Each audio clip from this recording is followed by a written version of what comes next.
Hey there! I want to talk to you a little bit more about imposter syndrome because I brought up this topic this week and I introduced this idea of imposter syndrome bingo.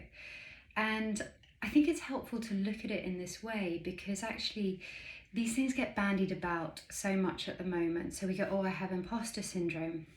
What I'd like to offer is that it's really normal to have self-doubts, particularly when we're doing something for the first time. We're going into a new job, we're doing a presentation in front of an executive committee or some peers. I used to find that incredibly hard.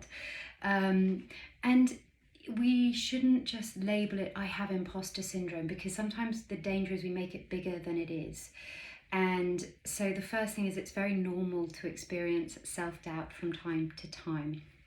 We all do this.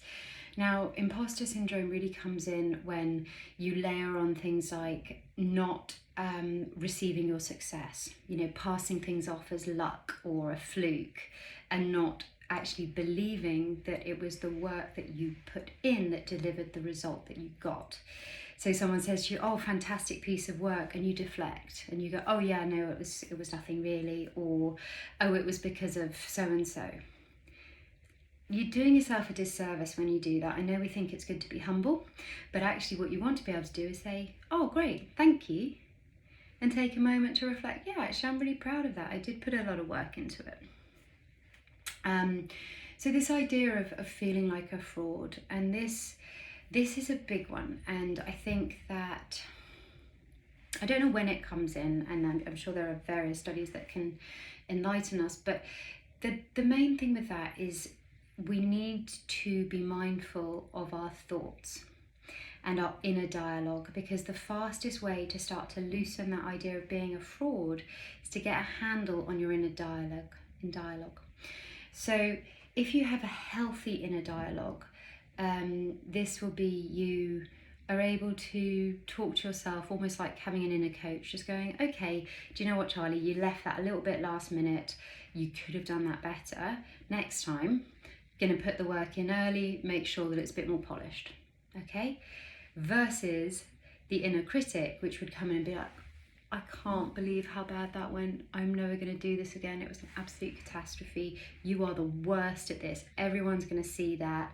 Everyone's going to know, you know what I mean? And that awful inner voice that then just drags us down. And all of this is backed by a kind of neuroscience,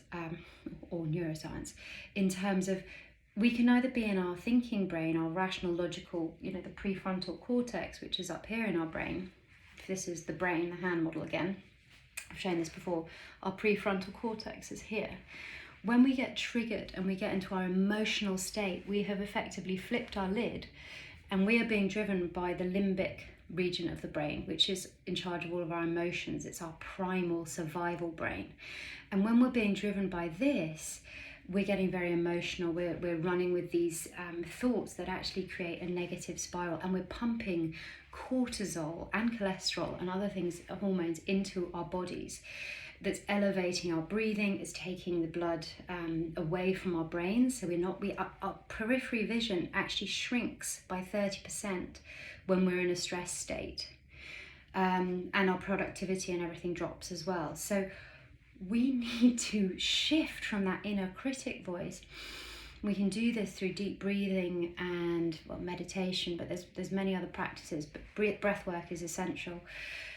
Regulate your breathing, calm yourself down. And what you'll do is you'll reconnect your logical, rational thinking part of your brain. And actually, you'll be able to diffuse those really hot, uncomfortable emotions that tend to drive that feeling like a fraud.